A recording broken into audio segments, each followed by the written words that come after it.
పెద్దలు మాజీ మంత్రివర్యులు పెద్దిరెడ్డి రామచంద్రరెడ్డి అన్న గారికి, మాజీ ఎమ్మెల్సీ గంగుల ప్రభాకర్ రెడ్డి గారికి, జిల్లా అధ్యక్షులు వైఎస్ఆర్ కాంగ్రెస్ పార్టీ కర్నూలు జిల్లా అధ్యక్షులు ఎస్వి మోహన్ రెడ్డి గారికి, ఎమ్మెల్యే విరూపాక్ష గారికి, పాణ్యం వైఎస్ఆర్ కాంగ్రెస్ పార్టీ అధ్యక్షులు కాట్సాని రాంభూపాల్ రెడ్డి గారికి, వేదికపై ఉన్నటువంటి మాజీ ఎమ్మెల్యేలకు, వైఎస్ఆర్ కాంగ్రెస్ పార్టీ పెద్దలకు అందరికీ నా యొక్క హృదయపూర్వక నమస్కారాలు. ఈరోజు ఏర్పాటు చేసిన సమావేశం మీకు అందరికీ తెలిసిందే. ఈ రెడ్ బుక్ రాజ్యాంగం ద్వారా ఏర్పడినటువంటి చంద్రబాబు నాయుడు గారి ప్రభుత్వం ఏ విధంగా మనందరికీ అంటే రాష్ట్రంలో వైఎస్ఆర్ కాంగ్రెస్ పార్టీ వాళ్ళకే కాదు ప్రజల్ని కూడా ఏ విధంగా పట్టి పీడిస్తుందో మనమందరం కూడా గడిచిన 16 నెలలుగా ప్రత్యక్షంగా చూస్తున్నాం, అనుభవిస్తున్నాం. వీటన్నిటిని ఎదుర్కోవడానికి ప్రజలకు మనమందరము వైఎస్ఆర్ కాంగ్రెస్ పార్టీ ప్రతిపక్షంగా మనమందరం తోడుండాలనే ఉద్దేశంతో మన గౌరవ మాజీ ముఖ్యమంత్రి గారు, పార్టీ అధ్యక్షులు జగన్మోహన్ రెడ్డి గారు ఈ కార్యక్రమాలు ఏర్పాటు చేశారు. ఎందుకంటే జగన్మోహన్ రెడ్డి గారు అధికారంలో ఉన్నప్పుడు కూడా ముఖ్యంగా 3 విషయాల్లో ఆయన ఎక్కువ కాన్సన్ట్రేట్ చేశారు.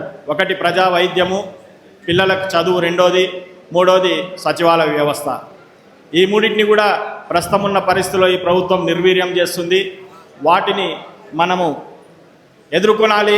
వీటన్నిటిని కూడా ఇవన్నీ కూడా వైఎస్ఆర్ కాంగ్రెస్ పార్టీ నాయకులకో జగన్మోహన్ రెడ్డి గారికో కాదు, ప్రజలకు సేవలు చేయడానికి, ప్రజలకు సేవ చేసే భాగ్యం ఉండే విధంగా ఆ రోజు ఆయన ప్రణాళికలు చేస్తే ఈరోజు ఈ ప్రభుత్వం, కూటమి ప్రభుత్వం జగన్మోహన్ రెడ్డి గారికి మంచి పేరు వస్తుందని చెప్పి వాటిని నిర్వీర్యం చేస్తుంది.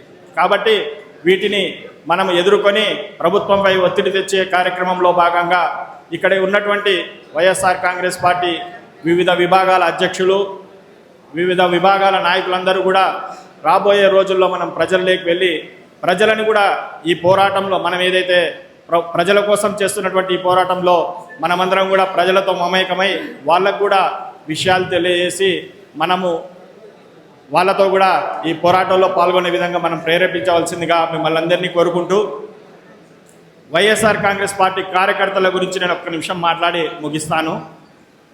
మామూలుగా అధికారాలు వస్తుంటాయి పోతుంటాయి. కానీ మీరు గమనించండి, 2014 నుంచి 19 వరకు తెలుగుదేశం పార్టీ అధికారంలో ఉంది. 19 నుంచి 24 వరకు మనం ఉన్నాం. 2019 ఎలక్షన్స్ అయిపోయిన తర్వాత మంచి మెజార్టీతో మన పార్టీ అధికారంలోకి వచ్చింది.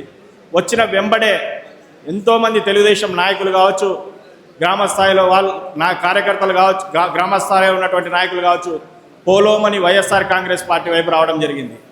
కానీ ఈరోజు 2024లో మనం అధికారంలో కోల్పోయిన తర్వాత ఏ ఒక్క కార్యకర్త కూడా, దాదాపు 99% కార్యకర్తలు ఎక్కడ కూడా మొక్కవని దీక్షతో పార్టీని అంటిపెట్టుకొని ఉన్నారు, పార్టీలోనే ఉన్నారు. ఎన్ని కష్టాలున్నా, ఎన్ని నష్టాలున్నా, ఈరోజు పక్క పార్టీ ఎన్ని ప్రలోభాలకు గురి చేసినా కూడా ఎక్కడ మన పార్టీలోనే ఉండి మా అందరితో ప్రజల కోసం పోరాడుతున్నారు. నిజంగా మీ అందరికీ కూడా పార్టీ ఎంతో రుణపడి ఉంది. మేమందరం వేదికపై ఉన్నటువంటి నాయకులు కూడా ఎంతో రుణపడి ఉన్నామని చెప్పి మీకు అందరికీ తెలియజేసుకుంటూ,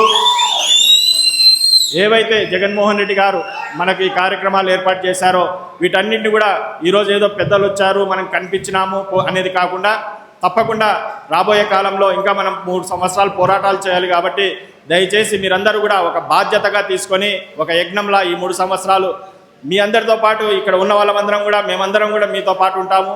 దయచేసి మర్చిపోకుండా ప్రతి కార్యక్రమాన్ని ప్రజల్లోకి తీసుకువెళ్సిందిగా కోరుకుంటూ సెలవు తీసుకుంటున్నాను.